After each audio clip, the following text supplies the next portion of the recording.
יודיעו אחרת נקרא האוניברסיטה. לא, זה אחד מעניין. תודה במייל. Close and... Close return to the mail. כן, כל יום הודיעו, היו איזה 3 הודעות. אולי אומרים הכל כרגיל, אחרי זה נסגור עד 12, אחרי זה טוב נסגור...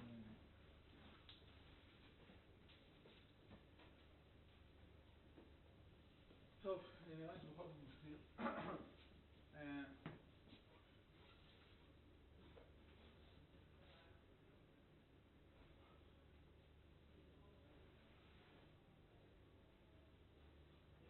So,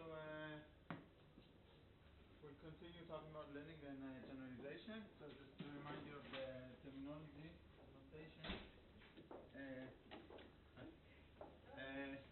So the game is, just to recall, we're playing a classification game where you're seeing some positive and negative examples, and you're choosing. So this is a sample which we call the x1, y1 to xn, yn. This is a labeled sample, so these are the y's are plus minus. We assume that x is a sample IID from unknown distribution dxy. Okay, so this is something you don't know. This is the thing that generates both x's and y's. And the output is some function age or hypothesis in a class of possible hypotheses, which we call the hypothesis class.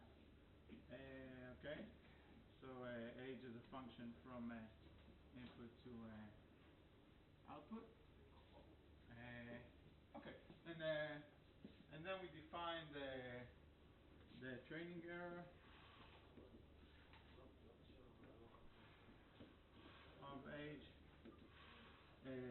denoted by ESH. Okay, so the error that hypothesis age makes on the training data. So for example, what's the ESH for this age? 1. Well, it would be 1 over the number of samples. Okay, so this thing we can view, right? We can see it, and then there's the generalization error of age, which we call EPH. This thing we can't view, and this is essentially the various ways of defining error. Writing it down, it's the probability when you sample pairs x, y according to P, is the probability of what?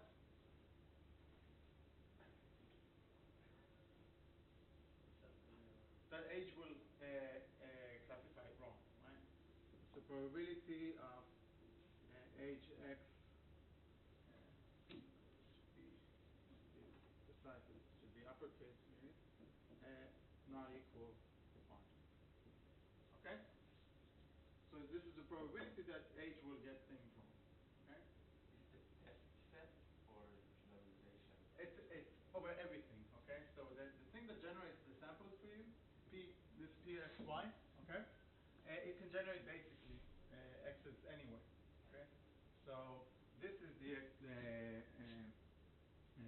expected value of error over all of it. Okay? Alright. So these are the basic things, and obviously what we want is to output a hypothesis age such that EPH will be as low as possible, right? Towards the end of that class, we began with what we call the realizability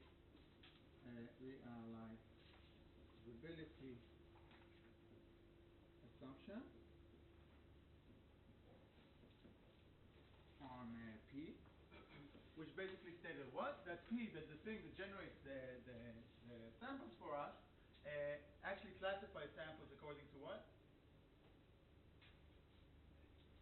To some rule in the hypothesis, right? So we say that we're learning in the realizable setting, if we're learning with the hypothesis class H, and the true rule, okay, the true distribution Pxy actually generates or labels points using a rule within H.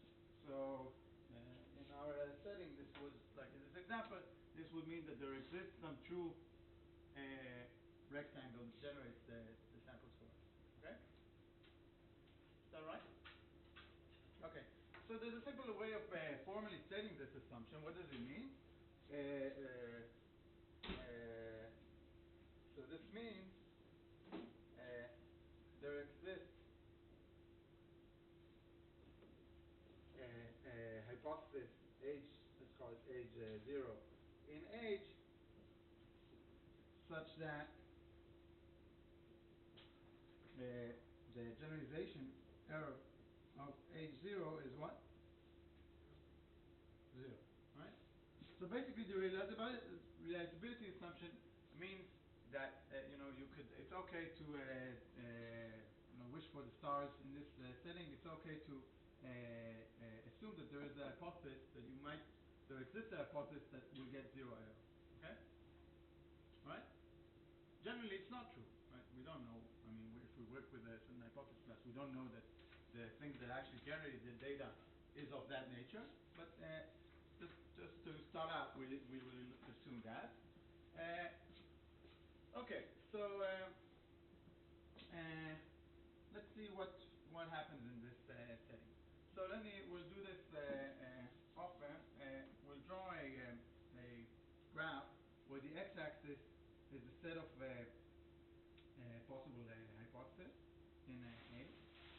Okay, and the y-axis is one of these errors. Okay, so ideally we'd love to see this curve, EPH, right? If we had this curve of EPH, okay, let's draw it. So this is the dream curve. So there's a curve where for each hypothesis in your hypothesis class, okay, there is the value of EPH, the generalization error for that hypothesis, right? Yep. How did you number the hypothesis? Oh, I just yeah, right. I assume that they can be placed on a line. Okay. This would work only if they are parameterized by a single parameter, for example. So here you have around 4 parameters, right? Yeah, 4. You need to specify this with 4 parameters, so this would be a 4-dimensional. You can still parameter Right, with single number. That's right. single number. Yeah. So this is for illustration purposes, right? But it'll serve its purpose. Okay. So there's this curve that we don't know. We would have loved to see, but we don't have it.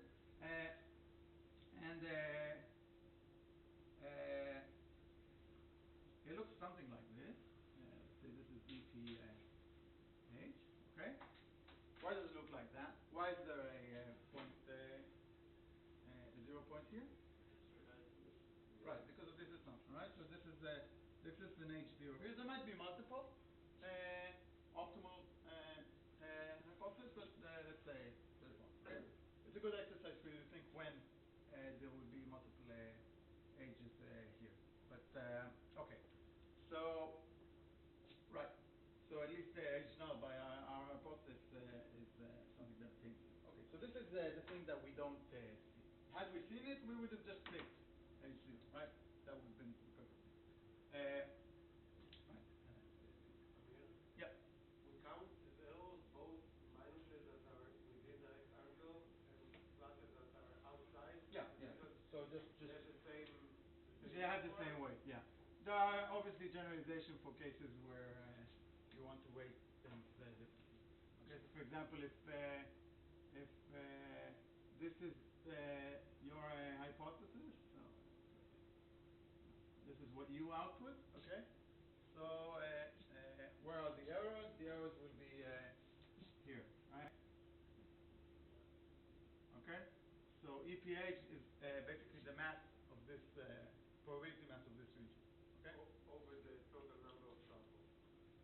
It's the probability under this distribution Pxy of sampling a point here. Okay. Right.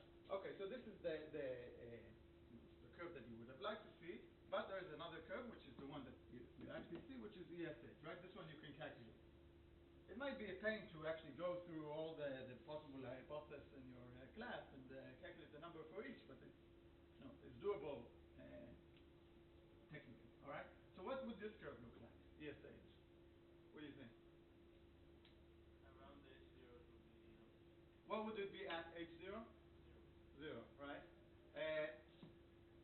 But it will typically have more 0 values, right? Okay? Why? Say, for this example, let's recreate this example. So for this example, there are many agents that would yield 0 error, right? There's this guy, there's this guy, okay? There's this guy. All of these get 0 error, right? On the training set, right? And this would be the typical situation, okay?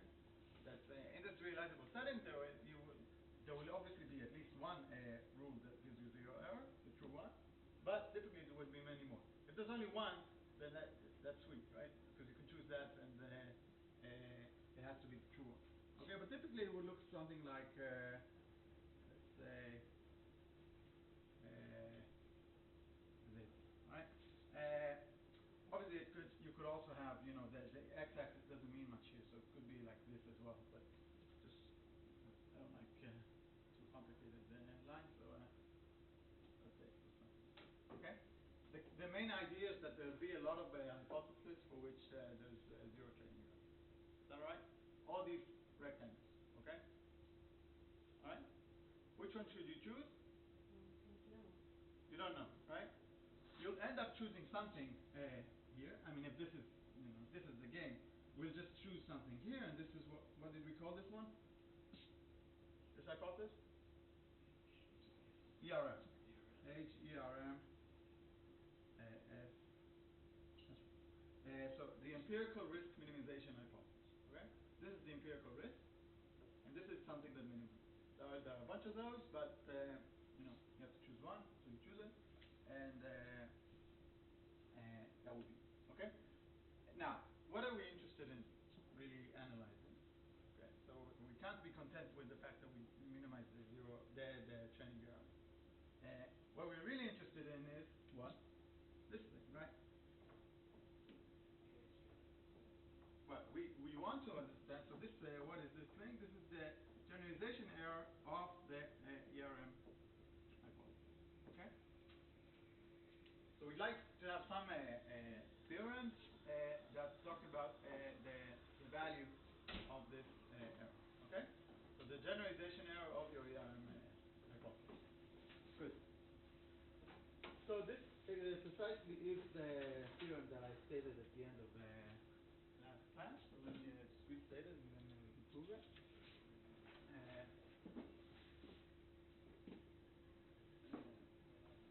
Theorem. So let's assume that H, our hypothesis class, is finite. Okay? What does it mean that it's finite? You have a finite number of hypotheses at your disposal. So what does it mean for rectangles? That you only have you can choose only out of finitely many rectangles. Okay? And you know that one of them is and it's realizable, no? Yeah, and it's realizable. Okay. So I don't know. Let's say that if we want to choose the rectangle example, let's say that we have we look at a grid of points, and we have to choose the rectangle, the corners of the rectangle to be one of these discrete set of points. Okay. All right. So that's, for example, a finite hypothesis class. You could argue that because we're working with computers and everything, all numbers have a finite description in terms of number of bits. Everything is finite. Okay, and that's not. I mean, it's not that silly to argue that.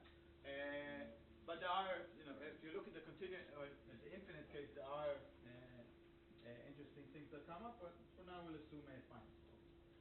So here's that. So we assume that. Then, for any epsilon and delta numbers greater than 0, it holds that if the number of samples that you use for learning, n, is greater than 1 over epsilon lambda size of h over delta. So if this is, if you learn with so many samples, okay, then for all realizable p, the thing that you don't know, it holds that the probability that you will draw a sample. So when I say S, I mean a sample of size n, sample IID. The probability that you will draw a sample whose generalization error is greater than epsilon, this probability is less than. Okay? So this is something good. Okay? This says, so you should think of this statement as saying, okay, I want to have error, generalization error, less than epsilon. Okay? Right?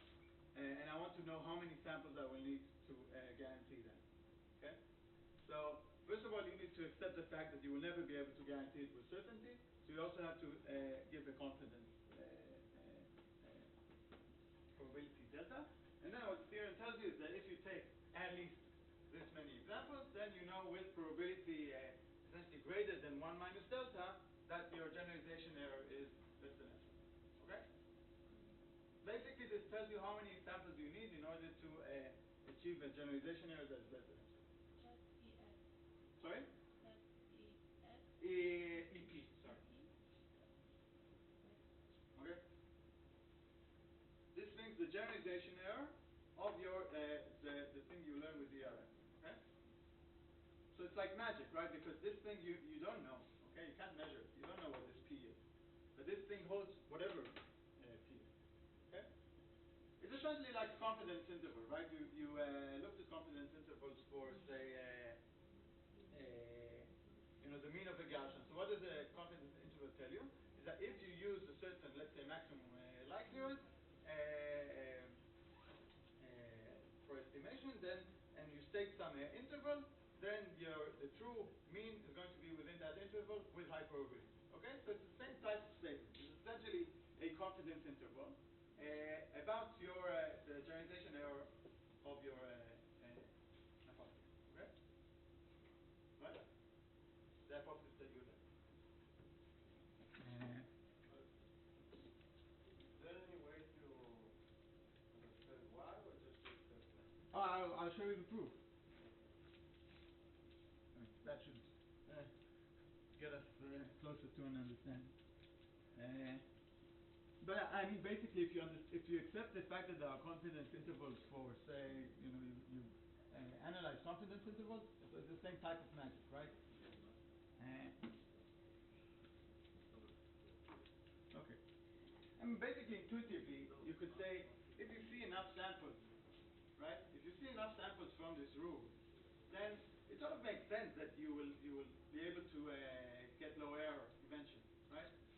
Because if you see, let's say you have the input space is finite, okay?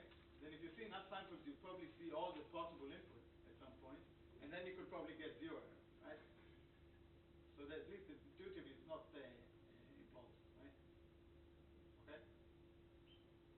And the general idea is that as you get more samples, you'll be able to learn better rules. That you would have agreed to, right? Okay. So let's just see how this works.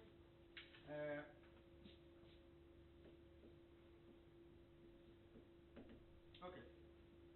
So let's just understand this again. What it says is that the probability that you will see a sample, okay, for which this is false, okay, for which you have a high error, okay, is low. Right? So now we need to sort of do an analysis that leads us here. We need to understand what are bad samples, okay, and then analyze the probability that these will be generated. Okay. All right. So what's a bad sample in this context? What's a sample for which this will hold? If all of them in the same place. Sorry? And this won't hold and this will hold. No, you're right. That this this would be, if they all fall in the same place, that's probably, that would be a bad sample, right? Okay, that's true. But more specifically, a bad sample is a sample such that our the hypothesis that ERM chooses for us, okay, is a bad hypothesis in the sense that its generalization error is bad, right? I'm just repeating sort of what they said. Okay. So let's give these a name. Okay.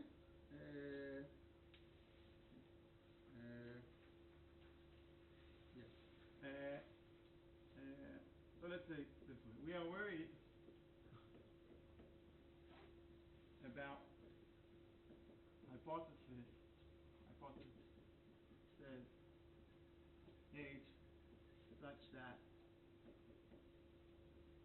the error of the generalization error of this hypothesis is greater than epsilon, right? These are the ones we don't want to choose, okay? Basically, we are interested in a probability that we will choose them because this is the probability that we want to have, okay? Right? Okay. Obviously, we don't know what these are because we don't know P. Okay. So we denote the set of these hypotheses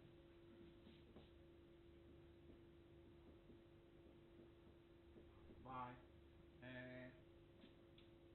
H what is this superscript and subscript? Yeah, epsilon bad of P. So these are all the hypotheses that are whose generalization error under P is greater than epsilon. Okay, there's a bunch of those, right? So if we come back to this curve that we had before, where this is H and this is EPH, and let's say this is epsilon. Okay, so basically all these are bad, right? These are all the hypothesis errors, correct? Okay. Right. And we are worried about the probability that we want to bound is the probability that we will choose one of these, right? Okay? Otherwise, it's fine. We're not in this state. Correct? Okay. Right. So let's just write that more formally. So what's written here? I'll start out with the left-hand side, and then we'll get to what we need. So we are interested in the probability of drawing a sample such that HSERM is basically in H epsilon bad. Correct? Okay, this is just rewriting it. Okay? Right. So when will this unfortunate thing happen? When will this happen? So AGRM is a function of what? How do we come up with this hypothesis? We minimize the training error, right? So what needs to happen for this to happen? What does the training error need to look like? It needs to entice us, it needs to sort of seduce us to choose a bad thing, right? So what does it mean? Right, there needs to be a zero somewhere in this bad zone, correct? Otherwise we won't be tempted to choose this at all. Okay, so the bad situation for us is when we'll have at least one zero, okay? Let me just do it like this, okay? So in this situation, okay, our ERM would be one of these, right? One of the hypothesis that gets zero training error. Okay, this is the ESH. Okay, correct? Okay, this is what you see, right? Forget about DPH. You don't see it now. You see ESH, correct? Okay. So ESH has a bunch of hypotheses, including, of course, H0, which is a true one, but there are others which give you a zero training error, right? And because you're doing ERM, you will choose one of them, right? Now, you might choose something in here which is, not bad, but you might choose something here, correct? You don't know. I mean, you don't see all this red thing at all. You just see the region, the hypotheses that you might choose from are either these, or these, right? So if this is the situation, you might choose something here, right? And this would be tragic for you, right? Because once I show you the red curve, you'll see, oh, my generalization error is more than epsilon. Is there a question about that? So you want the probability that your HERM is outside its range. Right. Okay. So let's just write it. I want to analyze the probability this will happen. Okay. So what is this? This means that I have there exists a hypothesis with zero training error in this region. Okay, in the bad region, right? Okay. So let me write that, and then I want to add. Okay. I owe you something here. So I want to write the probability that there exists an age. Okay. There exists an age that is both bad and what?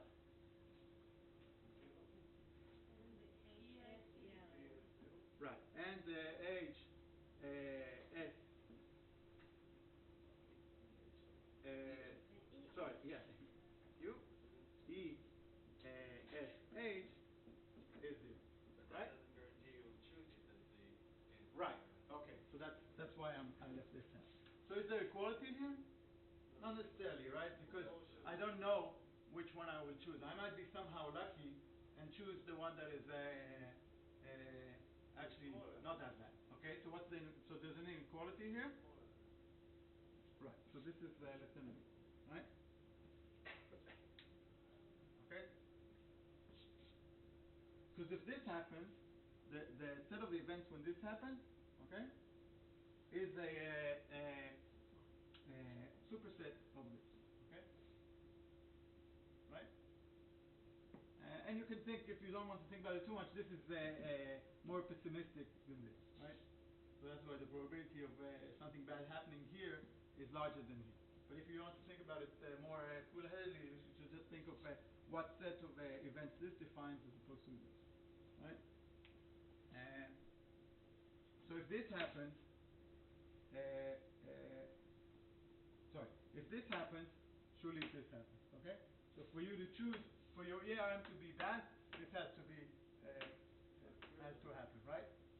Okay? Should be vice versa. What? You said that if the left side happens, the right side has to happen. Right, so the set of things, the set of events here is smaller than the set of events here. Yeah, okay. And that's why the probability here is larger, okay? Okay. So if you take the probability of a larger set of events, it's a larger probability. Okay, so there's an inequality here. Okay, and then I'll just rewrite this in a different way. So this is the probability of S sampled according to P. Okay, so what does it mean there exists an age such that this thing happens? It means that one of the ages satisfies this, right? It's either the first age or the second age or the third age, etc. Right? So we can write this thing as a union over all ages in this bad set.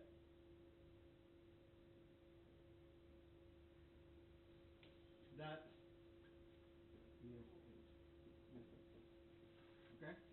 So this is just rewriting the same thing. Okay? When you say there exists a hypothesis, it means that one of the hypotheses satisfies. Right? Okay? And maybe it'll be clearer if I write it that way. Okay.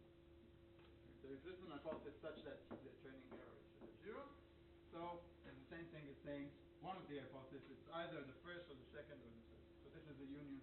Are you all familiar with these notations? Okay. This is there exists, and this is just a union over these elements. Okay. All right. Why is existence is the same as union? Because when I say this set is a set where there exists, so one of the hypotheses in epsilon band has standing error of 0. Okay? So it's the same as saying this event is the event where either the first hypothesis has error 0 or the second hypothesis doesn't. Okay? It's just a different way of saying there exists. So when you say there exists, it means it's one of these options happen. Okay? So this is equivalent to this union. Okay.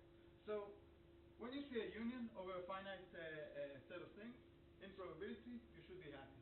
Okay? Because then something you can use a very useful fact. Have you heard of the union bound?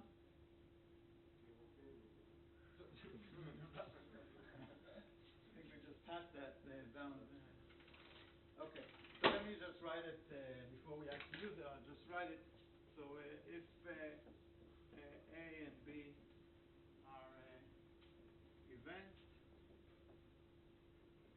then the probability of A union B is less than or equal to the probability of A plus the probability.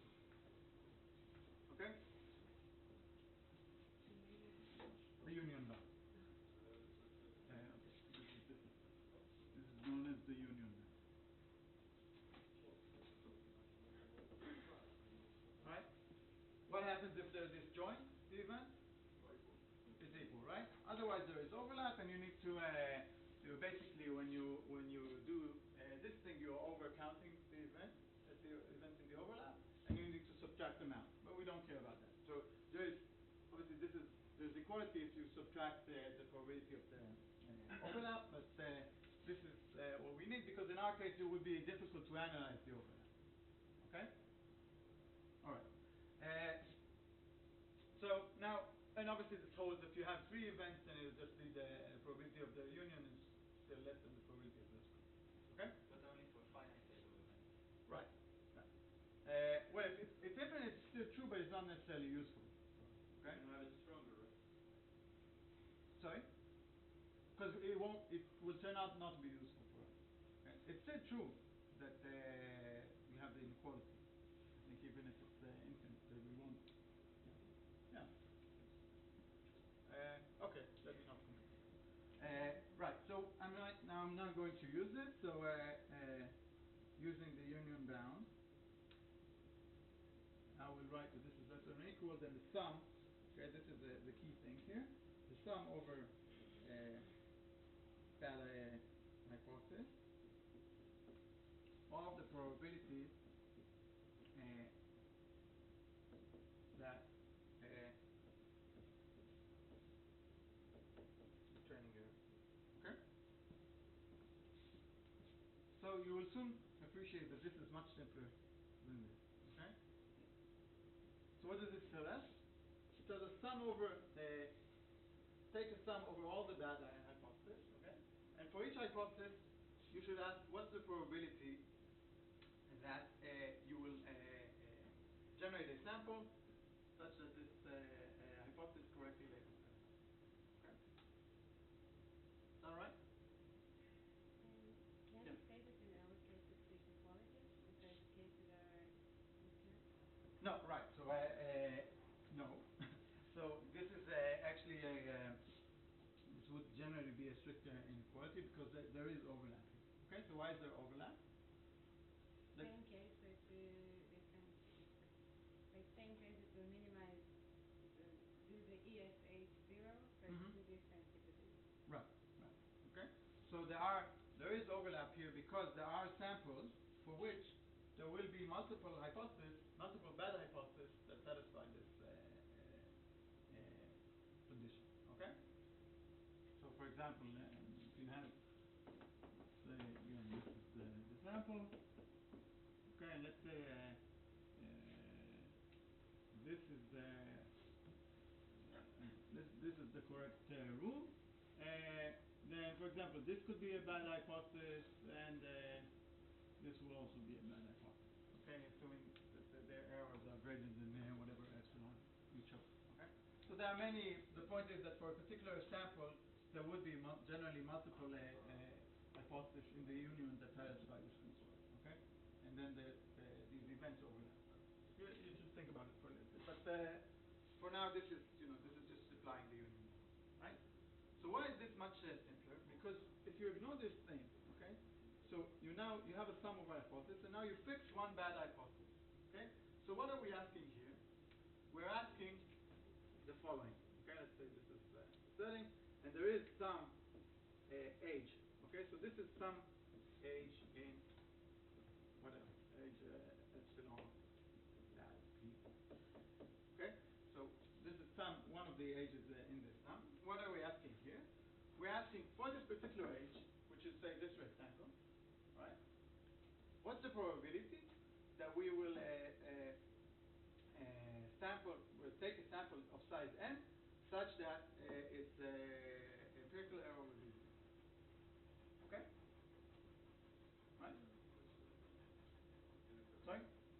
Such that the empirical error of this sample on this particular age. So when you get inside the sum, okay, each element in the sum is a specific hypothesis. Right? Okay? Okay. So we are very close to that. We just need to analyze this probability. Right. Okay.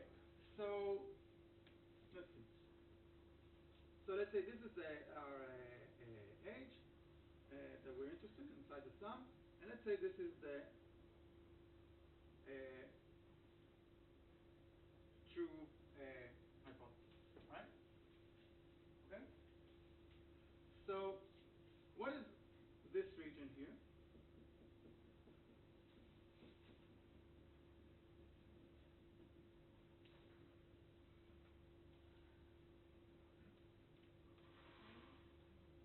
What is it? All the hypotheses This region here is what? all the wrong hypotheses will minimize the Well, it's a set of all errors that the blue one will make, right? yes. So what's the overall probability mass of this region? What's the probability of drawing a point here if we say that this is a bad hypothesis? More than epsilon, right? So the probability of this region is greater than epsilon, right? Okay? Because we know that H, the blue guy, okay, is a bad hypothesis. What does it mean? That its generalization error is what? Is what? Is greater than epsilon, right? This is the definition. Okay? This region is precisely its generalization error, right? Okay? Alright? Okay. So what would need to happen for this to be true? What would need to happen for us to draw a sample such that its empirical error is 0? We need each region not to contain any errors by chance. Right. We need to sample. Our sample needs to be such that we never hit this region. Right? If we hit this region even once, what happens? We don't have a zero error. Right. This will not happen, right? So we need at all costs to avoid this region. Okay? Not once, but n times, right? Okay? All right. So think about this for a second. But Amir, why can't you say that it's not that we need to avoid this region, but we need this region not to contain anything that will... No, this region is what it is, right? I mean, this is, I'm not talking about the training sample here. I'm just saying, this is the blue one, that's a bad hypothesis, right? This is the red one, that's the true hypothesis, okay? This is the region of error, okay, whose probability mass is greater than epsilon. Thus far, that's fine, right? And now, I'm asking, what is the probability that I will draw a sample, okay, whose training error is 0, okay? Right? So, drawing such a sample means, basically in this case, avoiding this region, right? Okay? A sample it's the same as saying a sample with zero training error is a sample that avoids this region, right? That's if you assume that this region contains for sure something that contradicts the... No, that's the definition of this region. This is the region of error, right? This is the region of error, and the region of error, the size of the region of error is at least epsilon by the definition of bad hypothesis, right? Okay? Right. So, what is the probability that I will avoid this region? Yeah. Something I don't really understand when you talk about generalization error Mhm. and when you talk about training error. Okay. Because our blue triangle, Rectangle. the blue rectangle area is where our generalization error is big, but our training error can be big. No? No, so the blue rectangle is a particular hypothesis, okay? Right? Is it? Yeah. And it's a bad one. It's a bad one, yeah, right. So it's an epsilon bad one, Okay. okay? So it's just one epsilon bad one, okay? And the red one is the correct one, okay?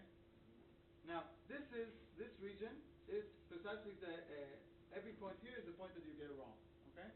And these are all the points that you get wrong, because points outside here you get right, okay? But can you see that my training error with the zero inside? Yeah. So now if you generate now a sample like this, okay? Then, and I mean the red one generates, okay? Then your training error will be 0, right? If you generate a sample like this, which is something that could be generated by the red one, what will be your error? You will have one error here, right? Okay? Because your your rectangle will get this wrong, okay? All right. So basically the point is that if you have a bad hypothesis, okay, the probability that you will draw, or let's say samples with zero training error need to be outside the region of error, okay? The probability of hitting the region of error is what? Is at least epsilon, right? So the probability of avoiding the region of error is what? It's less than 1 minus epsilon. Less than? More than... Less than. That's right. Okay, so now we can finish. So this is less than sum over h in epsilon bad p of avoiding this thing n times, okay? And since the samples are IID, I just need to multiply this probability n times. So this is 1 minus epsilon to the power of n, okay? So to get zero training error, what you need to do is that every sample that you draw needs to avoid this thing. So the probability for any particular sample is less than 1 minus epsilon, okay? And since they're independent, it's just 1 minus epsilon to the power of n. Okay? Imagine like you're throwing darts at this thing, okay? The probability of a dart hitting this thing is epsilon, okay? It's greater than epsilon. The probability of outside is less than 1 minus epsilon. And you need with n darts to avoid this red region. And that's the probability we're talking about. Shouldn't it be sum over S instead of sum over H then? No, the probability is over this. Okay? So it's discrete small, no? No, this is actually inequality. Oh, no. Okay. You're right. It's, well, it depends if this one is strict or not. Okay, because it counts Yeah, with but this. this one is strict, not strict. Right, so this one isn't strict at all. But Okay. All right. So, we're nearly done, but this is still not good, because we want something that is independent of P, right? And this definition of, sorry, this does depend on P, right? Okay? So how can we get rid of this? Oh, the big old list. Exactly, right? So how many hypotheses I mean, this is certainly less than summing over all possible hypotheses, right? Okay, just summing over more. And then this is just the size of H times 1 minus epsilon to the power. Okay? So this is where the finiteness comes in. If you had an infinite hypothesis class, you couldn't do this, right? That's the point about using the unit. Okay, it would be useless. What again? I'm saying if you had an infinite number of, if your hypothesis class was infinite, you couldn't do this thing, right? This would be unbounded and therefore not very useful. Okay, so let's just take the final step. That would be easy. Recall we want all this probability that we started here. What did we want it to be?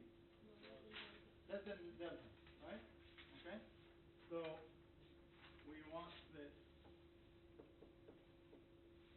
to be less than delta. So let's see what needs to happen for that. So size of h 1 minus epsilon power of n less than delta. That's what we require. So we'll sort of reverse engineer what n needs to be for this to happen. So what do we have here? So it's how do we want to do this? Okay. Let me make one simplification step. So I'm going to use an inequality where so this 1 minus epsilon is very convenient for me. So I'll just use an inequality that says that 1 minus epsilon to rho of n is less than e to the minus n epsilon. Okay, that's an inequality that you can convince yourself that is true. So 1 minus x to the power of n is less than e to minus nx. Okay? Right, that's always true. So now I will just want this to be less than delta. And if you do the algebra, this works out to be n is greater than 1 over epsilon ln size over h over delta. Why Okay? do we need this? Why not immediately? So you could Just put lan on both sides and from here.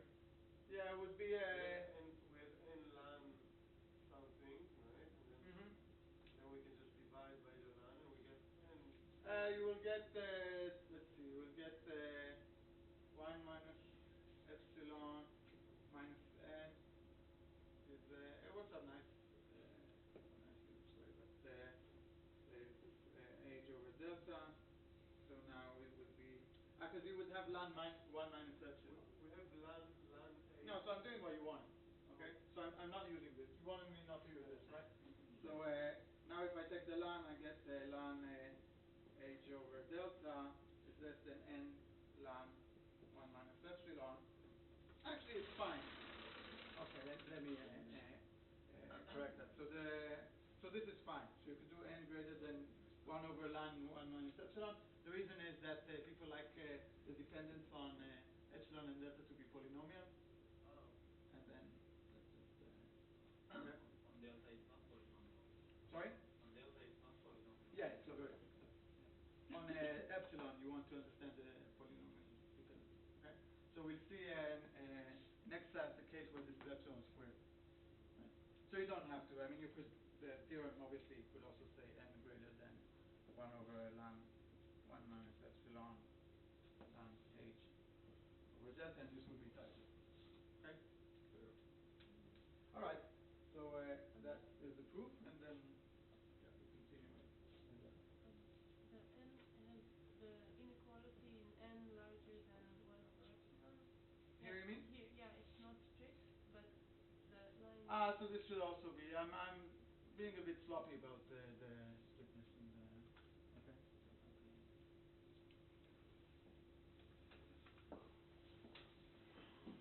אחד שלנו. כאילו, אנחנו בסעיף ההסתברות, שהתצפיות שלי מתקיימות, כאילו, מה לא, לא ההסתברות של התקיימות. הדבר היחיד שרנדומי פה, אוקיי? זה הסם.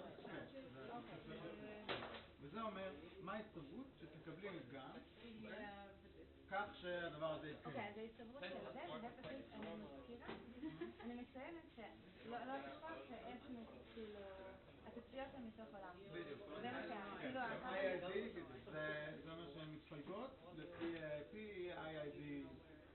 אוקיי, אז אני רוצה לצטט את זה, הן מתפלגות IID בעולם T. כן, בדיוק. אוקיי, Learning classification.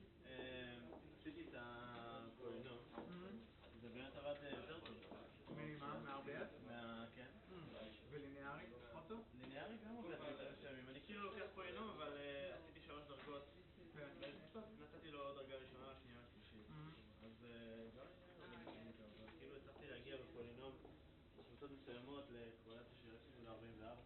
אוקיי, זה בערך מה שיש לך ב... יותר טוב. מה שהגעתי בסדר פולינות? איזה מעלה פולינות? זה מעלה שנייה. נו, אז מעולה, אז מעלה שנייה אתה גם יכול לפרש ממש.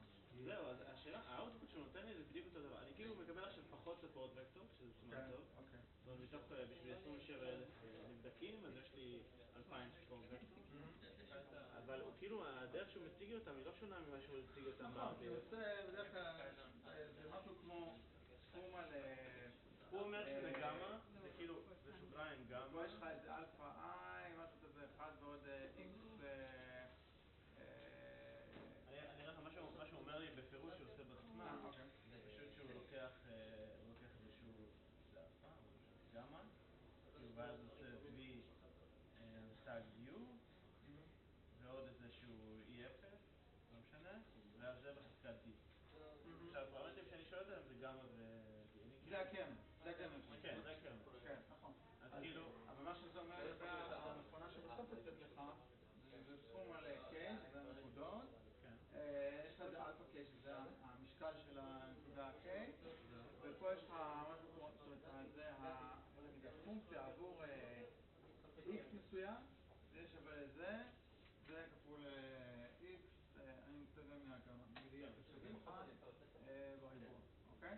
X שווה ל-0. זה הומוגני. אוקיי? אז עכשיו הדבר, אז זה הפונקציה שהוא מחשב. מה זה, ש-X זה וקטור? זה הוקטור שלך. זה הוקטור האין-ממדי של הפרמטר, נגיד יש לי 32 פרמטרים? כן. יש לי וקטור, ומה שאני רוצה להוציא, מה שאני רוצה לחלט זה זה. זה מה שאתה לומד, זה מה שהוא לומד. כן, איך אני מוציא את הערכים האלה?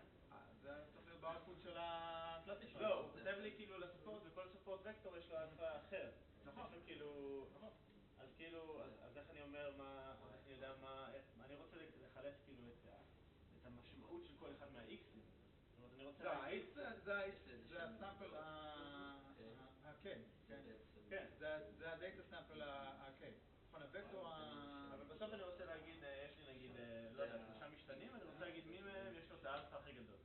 לא, האלפא זה פר נקודת מדגם. נכון. זה לא באותם ממדים בכלל.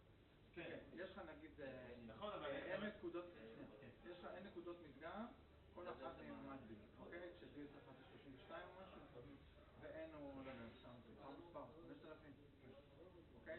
ואתה מקבל עכשיו 5,000 אלפא, נכון? אוקיי? אז האלפות הם לא בממדים של הפיצ'ר, אוקיי? אבל אתה יכול להשתמש באלפות בשביל, בוא ניקח את המקרה הליניארי, אוקיי? במקרה הליניארי פשוט יש לך fx יהיה משהו כמו סכום אלפא k x k x, אוקיי? ואז בעצם מה אתה צריך לעשות? אתה צריך להסתכל, זה כמו x ועוד סכום אלפא k x k, נכון? אז בעצם אתה צריך לקחת את האלפות ולצרף את ה-x'ים ואז יהיה לך וקטור שהוא באמת כבר בממד, הדבר הזה הוא בממד b, נכון? שהוא צירוף של הוקטורים האלה. אז כאילו אני מצרף ככה? כן, אני לא לוקח מטריצה, זה בליניארי. כן, בליניארי אני לוקח ומורם אותה לכיוון הזה. נמצא אותה עם האלפא. זה אתה כופה באלפא 1, באלפא 2. זה שחשבתי, כי אם אני לוקח את הממוצע לפה, אז במקרה ליניארי, אבל במקרה... אז במקרה לא ליניארי, יש כמה דרכים שאתה יכול להסתכל על זה. דרך אחת, ונסתכל על הדבר הזה, כאילו, אתה יכול לדמיין שאם תפתח את הדבר הזה, אז אתה תקבל בסופו של דבר פולינומית ממעלה שנייה ב-X. חלק מההיפותזיס יכולים להיות... וזה הפולינום שמעניין אותך. עכשיו שפה כתוב, נגיד שכתוב פה 3x1 ועוד 2x2 בריבוע, נכון? אז זה כמו 9x1 בריבוע ועוד 6x1x2 ועוד 4x2 בריבוע, נכון? אז אתה צריך כאילו לעשות את כל הפתיחה הזאת, ואז יהיה לך את המקדמים של כל אחד מהריבועים של ה-x'ים אז אם אני עכשיו סוכן לפי כל אחד מהמקדמים שלו, ואז הממוצע של כל ה-9, של כל ה-6, של כל ה... אז יהיה לך את הפולינום, שהוא בעצם עובד איתו. ואז אני אומר, מה שהוא עושה בעצם החישוב של הפרמטר, זה לוקח לי את הפרמטר שלו, מעלה אותו בריבוע, ושם לו את המקדם הזה. ואז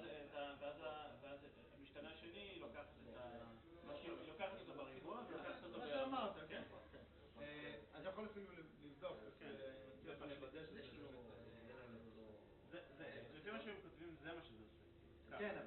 זה כאילו... נכון, אבל זה פשוט לפתוח את זה. כן. הם באמת עושים את זה. אבל אם אתה מעוניין במשמעות, אתה רוצה לפתוח ולהגיע ליישוב הזה, זה לא טוב. אבל בשלישית אותו דבר.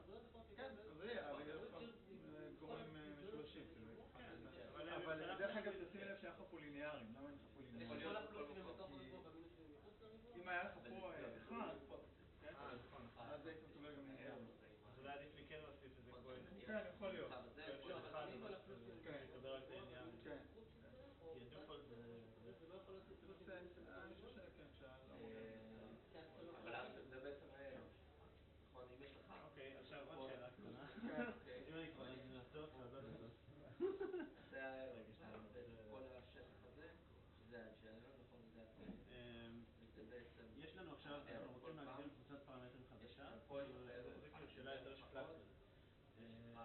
יש לנו איזשהו פרמטר שאנחנו מודדים את הפעילות הכו-אנרגית של האנשים האלה, בסרום בדם שלהם, ויש לנו את זה רק עבור 700 מהנבדקים.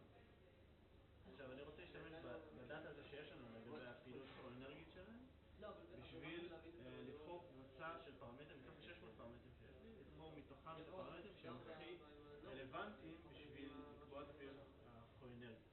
ואז כאילו אני יכול לקרוא לקבוצה הזאת כו-אנרגית, אז איך אתה חושב שכאילו, אם אני עושה נגיד קורלציה, סתם לוקח כל אחד מהפרמטרים ועושה קורלציה בין המדד של כאילו המדד הכו-אנרגי הוא רציף. אם אני עושה קורלציה, אז זה כאילו יהיה מספיק זה משהו ראשוני לעשות. כן. אבל כאילו לכאורה מה שצריך לעשות זה לעבור על כל... כי יכול להיות אינטראקציות. אם אתה עושה קורלציה זה אומר שאתה אפילו חושב על האפקטים קיצוריים. כן. אבל אתה יכול, מה שתאורטית היית צריך לעשות זה לעבור על כל הסאבסט האפשריים ולבדוק כל אחד עד כמה הוא רגרס אותו וזה. אז יש, זה לא יעיל כאילו, אז יש מה שנקרא גרופ לאסו. גרופ לאסו? כן. שהוא עושה דברים מהסוג הזה. עושה כאילו הם השתמשו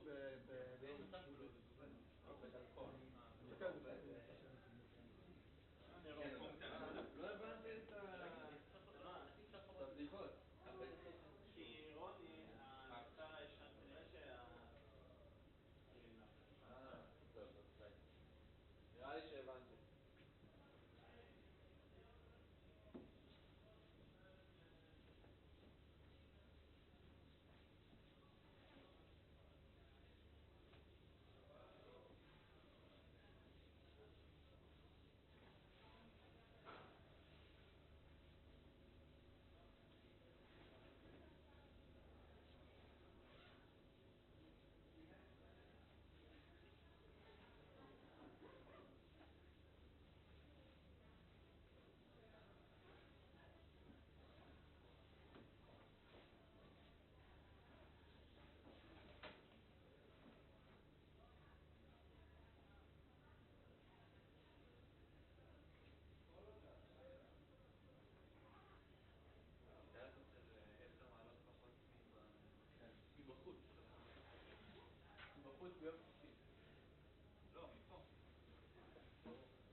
מתרוצץ קצת וזה, זה מתחרט.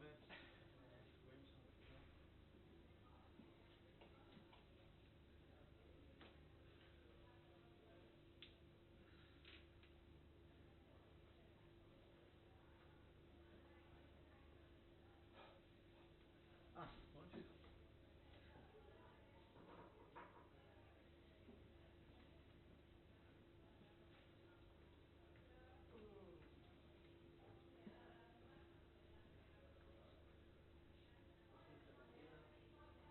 כל הכבוד.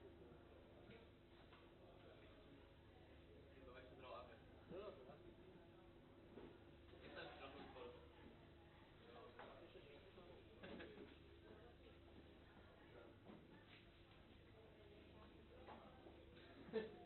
אבל בסוף חיפשנו אותו, והוא נמצא.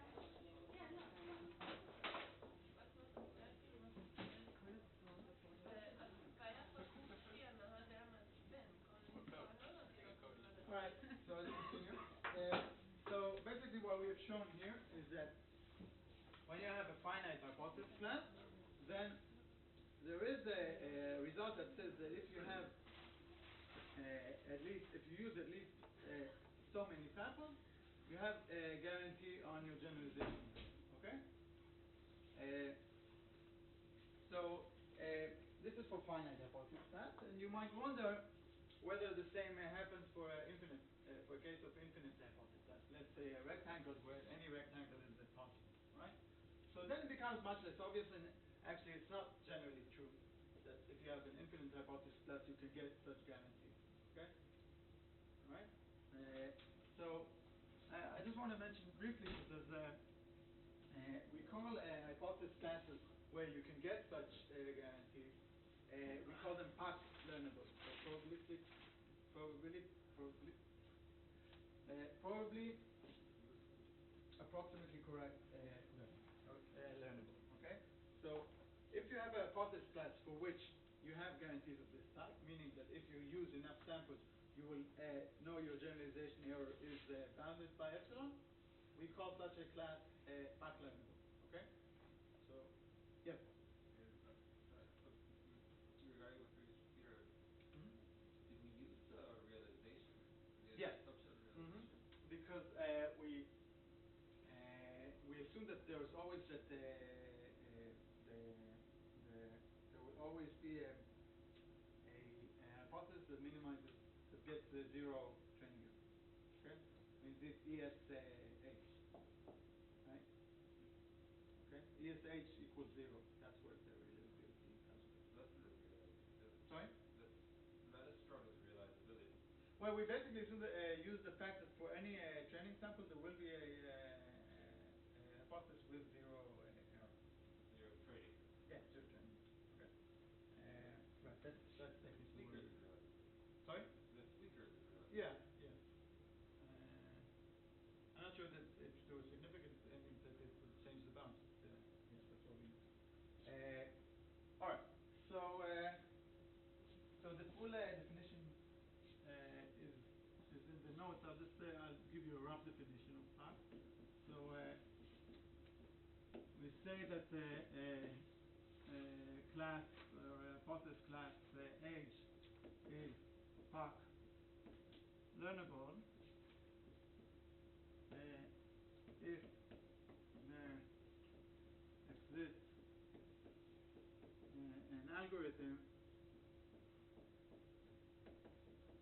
or let's call it a learning algorithm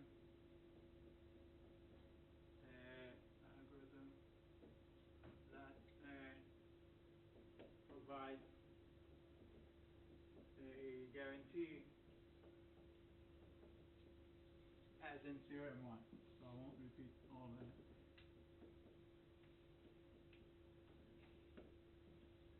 theorem as in the previous thing. Okay?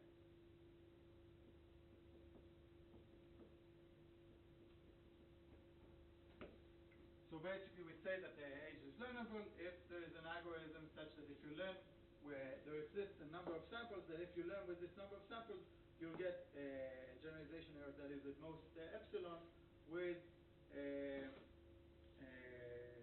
probability greater than 1 minus. if you can get such a guarantee. And we'll see that generally for infinite hypothesis classes, that's not necessarily the case. Okay?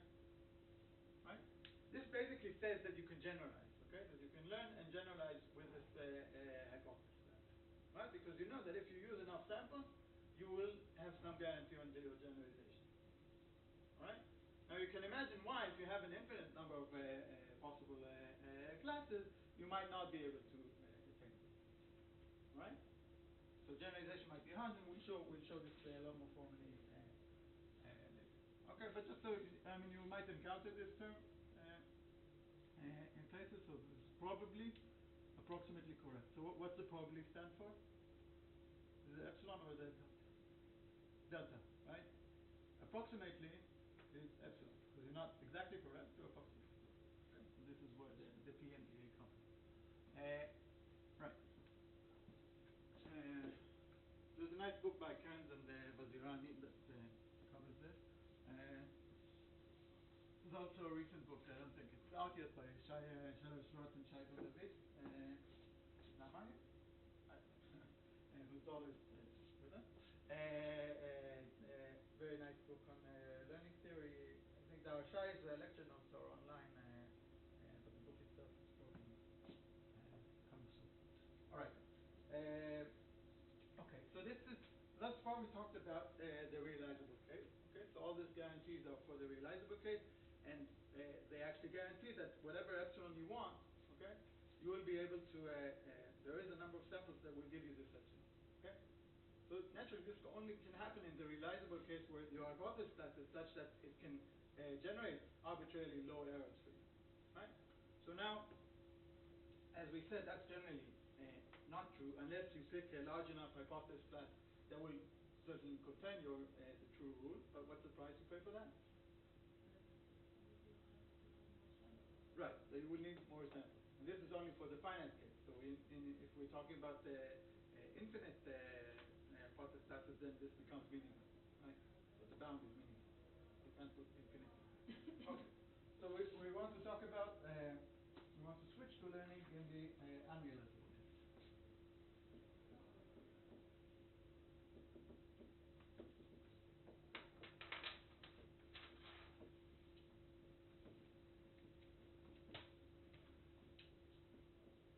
Okay. So this is sometimes known as agnostic learning or agnostic path. And the setting is that we learn with a particular hypothesis class. There's a true rule, but we don't know that these are that they are in agreement. Okay, so let's play this game for let's say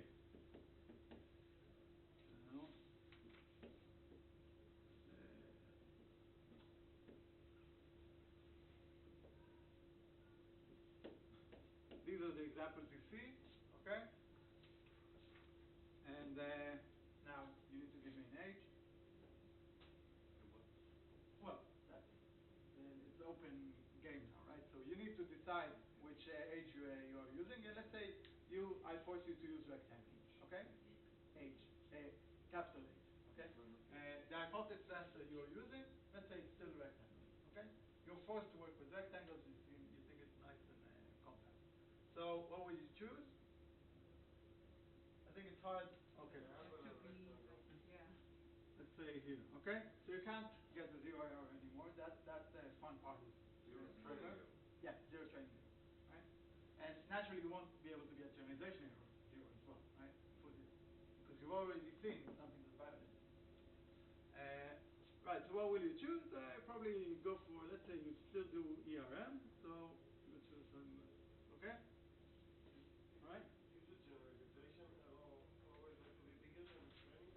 Yeah, because the training error is already instances from the true rule. Right? Okay, and now I reveal the true thing to you, and I tell you, okay, what I actually chose was I don't know, truncated rectangle. So it wasn't that far from what you would use, right? Okay, so this is generally what happens in life, right? You see samples, you learn from, you want to come up with some simple rule for this phenomenon, and usually, you accept the fact that you will miss this point. Okay? But okay, I missed this little minus here, but I've, at least I have something that's interpretable, and I have some intuitive notion that it will generalize well. So you say, okay, I probably missed this area, but that's, maybe that's acceptable. Okay. Right. So let's redraw our different curves now. So what happens? We have this axis of possible hypothesis, linear hypothesis class. Okay.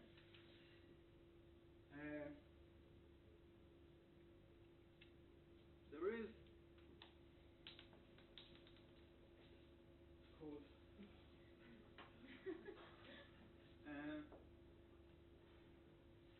there is this thing EPH, okay, which no longer is no longer What is the P? P is a true distribution, okay, which no longer has to touch 0, okay, because we are in the unrealizable case, right? So right, so in this setting, what are the edges? They are rectangles, okay? So for this right,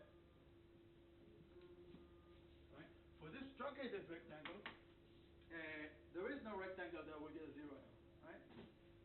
Okay? So this is why here you don't touch 0 anymore. All right. Yeah. What do you mean by unrealizable? Unrealizable, I mean that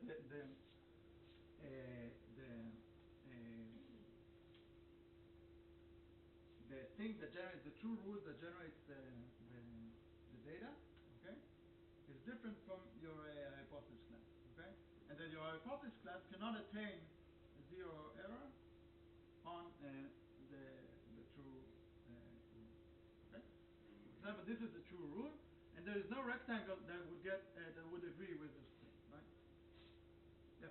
Now, this red curve and everything, we're talking about the generalization error? Right. Okay. So the generalization error generally, there's no you won't be able to get a 0, okay? Because the rule that you choose, the true rule, is outside the things that you can describe with your hypothesis. Okay. So for example, here all of this would be errors, right? All of this would be errors. Okay. And even if I show you, okay, so now let's forget about all the samples. Okay, so now I play this teasing game with you where I show you the true thing. Okay, I say this is the rule that I will use, but you are forced to choose rectangles. Okay, what's the best you can do? Probably something like this, right? Right. I mean, it depends on how what's the distribution over the x's, but let's say it's uniform. Then this is probably the best rectangle that you can use, right? But it's still going to make errors in this feature. Correct? Okay? So when I say unrealizable, I mean that it's impossible to get 0 generalization error using anything in your hypothesis class, even if you knew what the true rule was. Okay? Right. So now you see a sample from, I want to understand what ESH looks like. And so let's say you see this sample. What does ESH look like? There are zeros, right? Because you can't get 0 training error with this thing. So ESH generally, even if in this setting, might look like this. Okay? There might be zeros.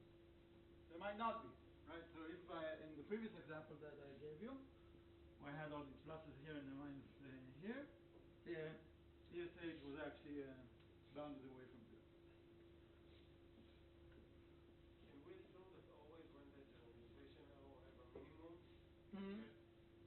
that there will be a minimum, at least one minimum for the training error?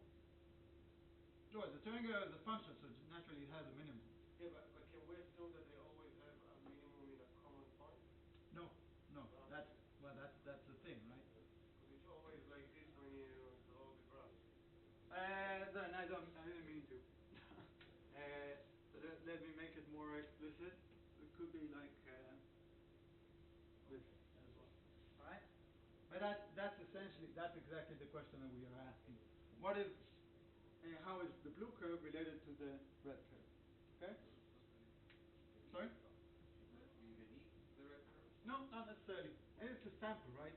So a sample can be arbitrarily funny, okay? And there's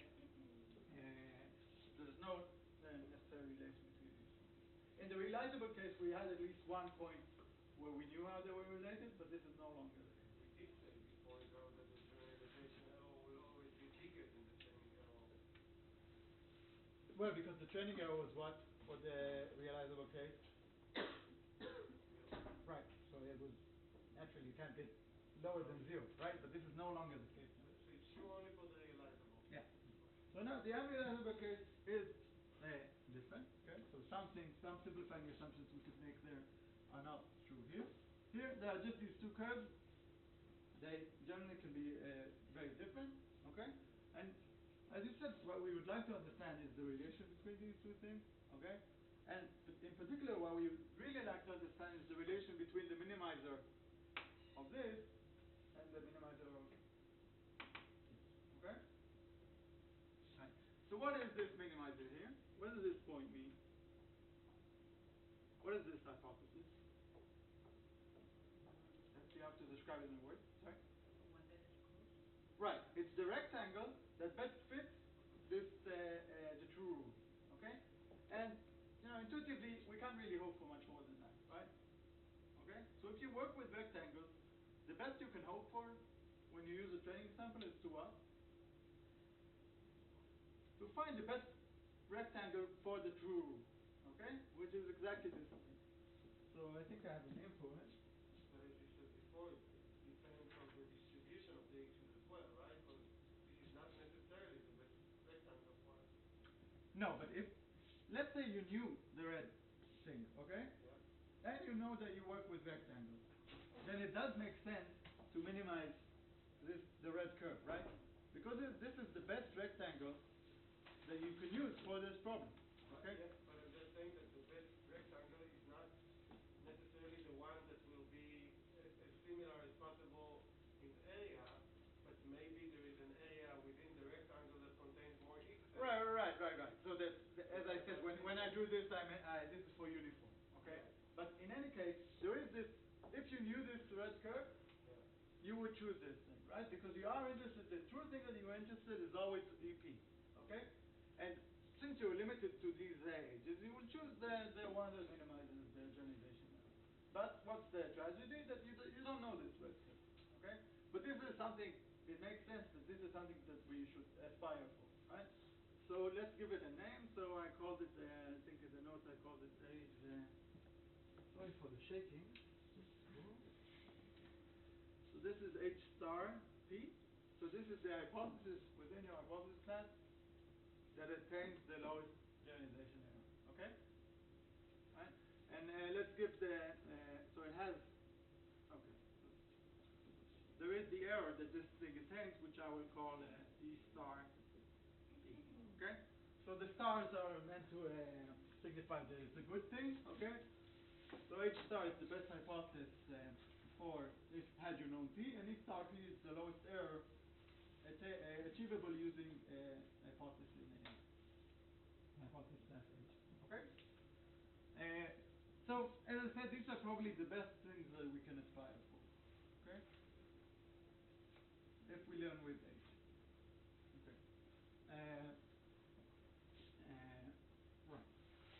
Okay. So now what I'd like to do is give an analysis of how many samples we need in order to come close to this star P. So we're basically going to do again the same analysis that we had before, but instead of shooting for 0, which is what we, the generalization error that we wanted to get in the diagnostic case, we shoot for what? E star P. Okay? So this is going to be our goal. Okay? Right. So let's do this. So basically we will ask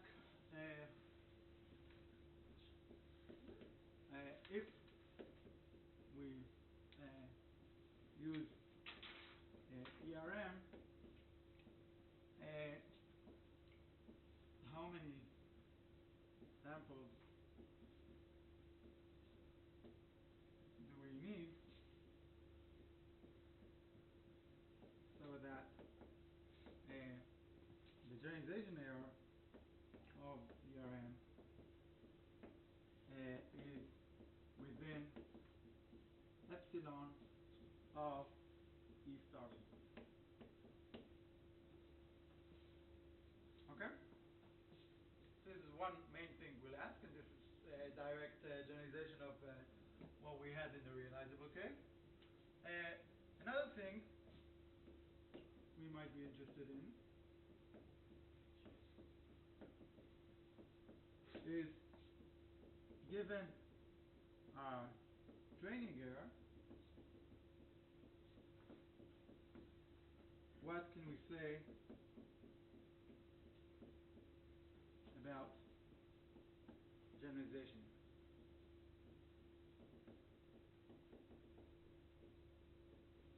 Okay, so it's directly closely related question to the first one, but it's of independent interest. So if I say, okay, I got some sample and my training error was, let's say, 0.1, okay? And now I'm interested, it's a very natural question to ask, what is, if I try to generalize, what can I say about my generalization error, okay? In terms of these curves, what does that mean? The relation between these two things? It's just the distance between these curves, right? It's asking, if I know the value here, what can I say about the value here, right? Okay? So the relation between these two curves is one of, maybe perhaps the most fundamental measure in this learning setting. Okay, it's the difference between training error and generalization error. As you get more and more data, what do you think will happen to this curve? They'll be more similar, right? Because as you get more and more data, essentially your S here becomes very similar to P, right? So you will expect them to become similar, and this is what we will want to quantify, how quickly they become similar. Okay. Right. So, okay. So here's the game again. We are seeing the samples from P. We're constructing ESH. Here there's an age ERM S, which is our the hypothesis that we learned. It has some error here, right? So this here is E P of HERM. Yes, correct? Okay, so you've learned something. You observe its training error, but it has a generalization error. This is this thing, right? And what we're interested in understanding is the gap between this and the optimal error itself. S for sample and P is for population. Probability. P is like the true distribution.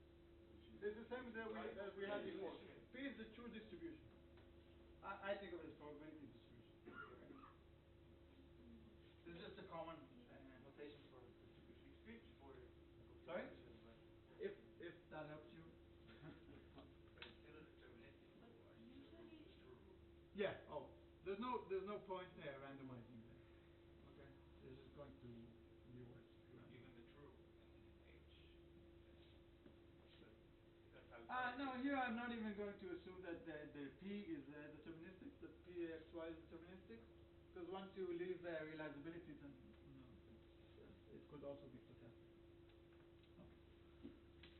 All right, so I want us to pursue this analysis, and I can tell you that we will get results that are very similar to what we had before. The analysis is just a bit different. Okay. So now, my first question is going to be, if I minimize, so again, I'm minimizing the empirical error. What I would have liked to do is minimize the generalization error, okay? And I would like to understand how these two minima are related. So, intuitively, we would think that if the curves are similar, what happens to the minimizers? Similar, right? Sort of makes sense. So, let's say intuitively, if the curves are closed, in brackets, then the minimum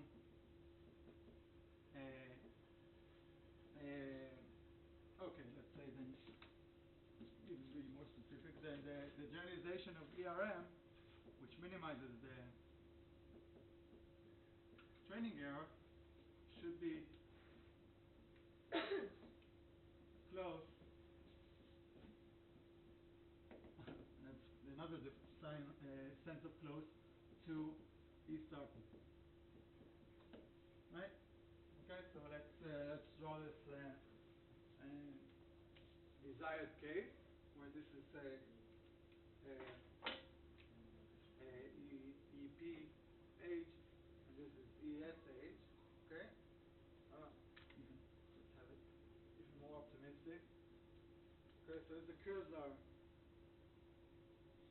fairly close, like this, then the minimum value here and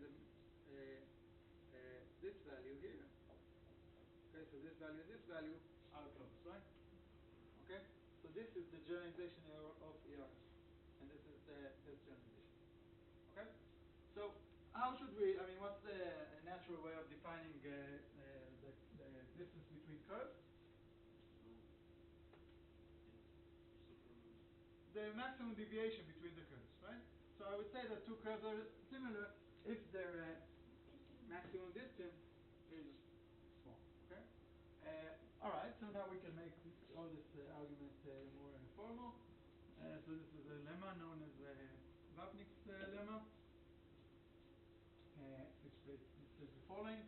It says the generalization error of the ERM of ERM, the distance between that and E star P is greater than twice the supremum over age of the distance between ESH and EP. Okay, so this is just in words what I wrote here.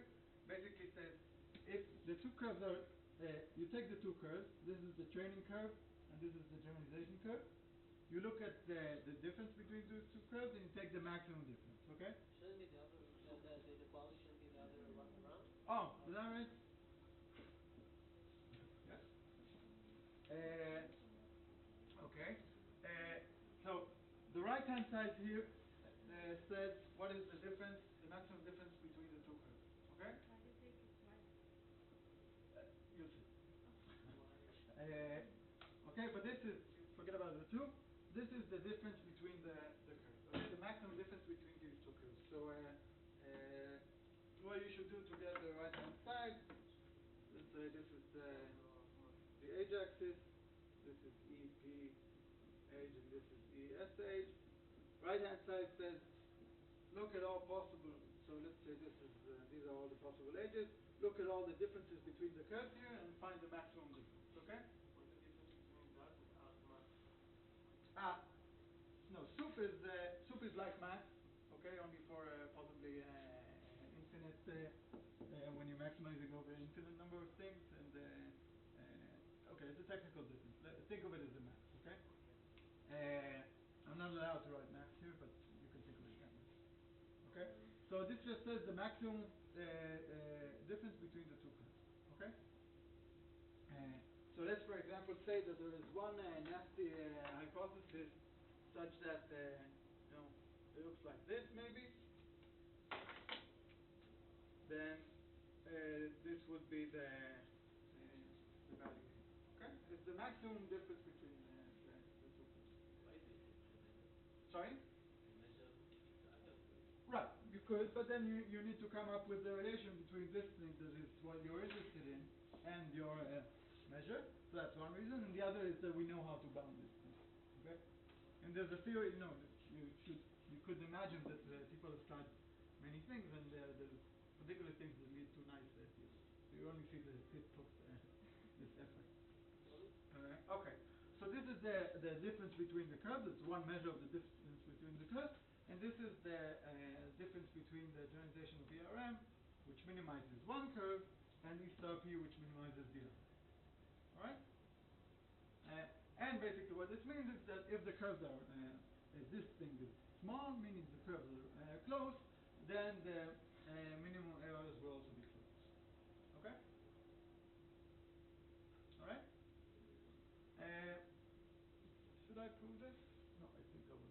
It's in the notes. I'll ask Roy to show it. It's pretty simple. It's just basically two inequality. So this book is in the notes.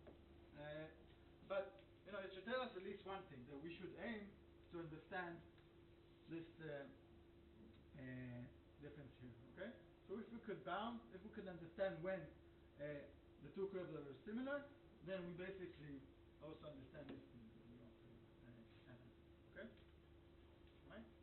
So if we knew the number of samples that you need in order to make these curves close, then we will also know how many samples you need for ERM to be close to the optimum. Okay?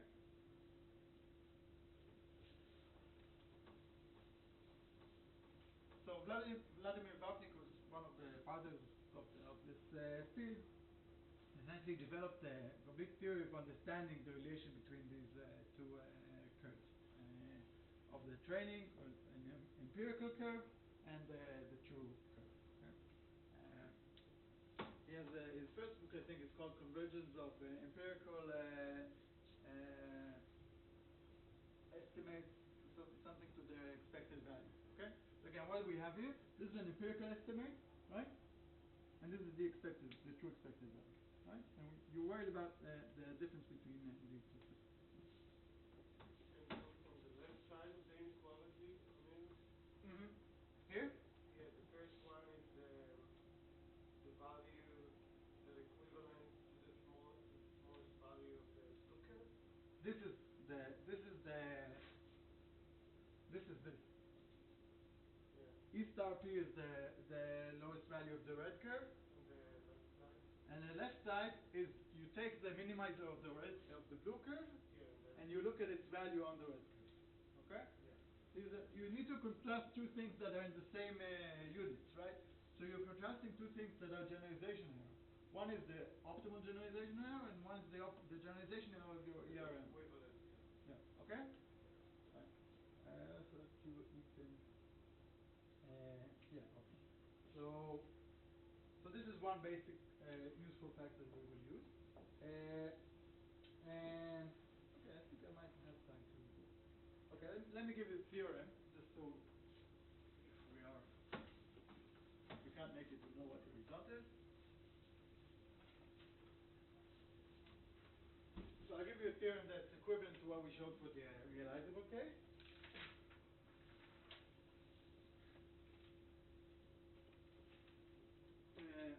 So the following assume H is finite. Okay, the infinite case is much more difficult. Then for every epsilon and delta, it's going to be the same. If you take n to be greater than 2 over epsilon squared, so before we had epsilon, now we have epsilon squared, that's what we wanted to there's a little inequality there, ln 2h over delta.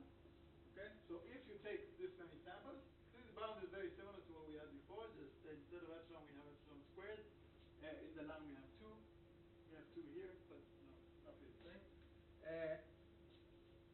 Then for all P, okay, not necessarily realizable, it holds that the probability of a sample such that the generalization error of ERM is different from the optimal generalization error by more than epsilon, this is less than epsilon. Okay? So note this is almost exactly the same as what we had before. What's the difference? What do we have here for E star P? 0, right? And the number of samples is a bit different. What we have here, we had 1 over epsilon, and here we have 1 over epsilon squared. So what do we need more samples? N has to be much bigger now. It has to be, instead of 1 over epsilon, it needs to be 1 over epsilon squared. Okay? So if epsilon was 0.01, then you would have needed 100, 1 over, so it's 100, and now it's 10,000. Right? So you you want something that's more general, and you pay a certain price for it, the analysis. Okay? And the two in the LAN also enhances the transaction. Right, but that's, Yeah. let that be our problem. I mean, that's not an order of magnitude effect. Okay? Note that this also, this result applies to our previous case. Why? Because it also applies for realizable fees. Right? So it's a strictly more general result. I like showing the realizable result because it's, the proof is very clean. Let me just do some screenshots. Okay, so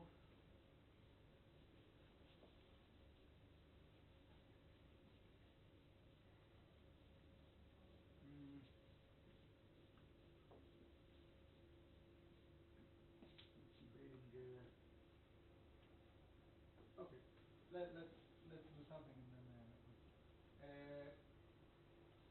okay. So I want to in order to prove all these nice things, there's a basic inequality that we will need. You've seen Hoppe's inequality, right? So let me just repeat that.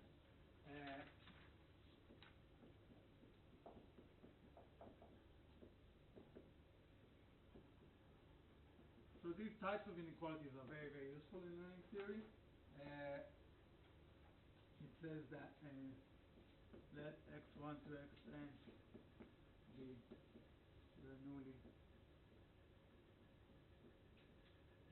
variables, IID Bernoulli variables with expected value of each equals p. Then the probability that the empirical average is different from the true expected value by more than epsilon. This probability is less than 2p minus 2 n and so on. Okay? This basically says if I have a coin with a success probability p, different than what? I mean, different P because P. Oh, I see. Sorry, okay. Mu or whatever. Yeah, mu is good. Good idea. Okay? Better? Okay. This basically says if I have a coin in my pocket, and I sample it n times, you calculate the average. The average would be very different from the true expected value of the coin is decreasing exponentially with the size of the sample. Okay, these are very powerful inequalities because of the exponential decay. And things like Markov and Chebyshev that give you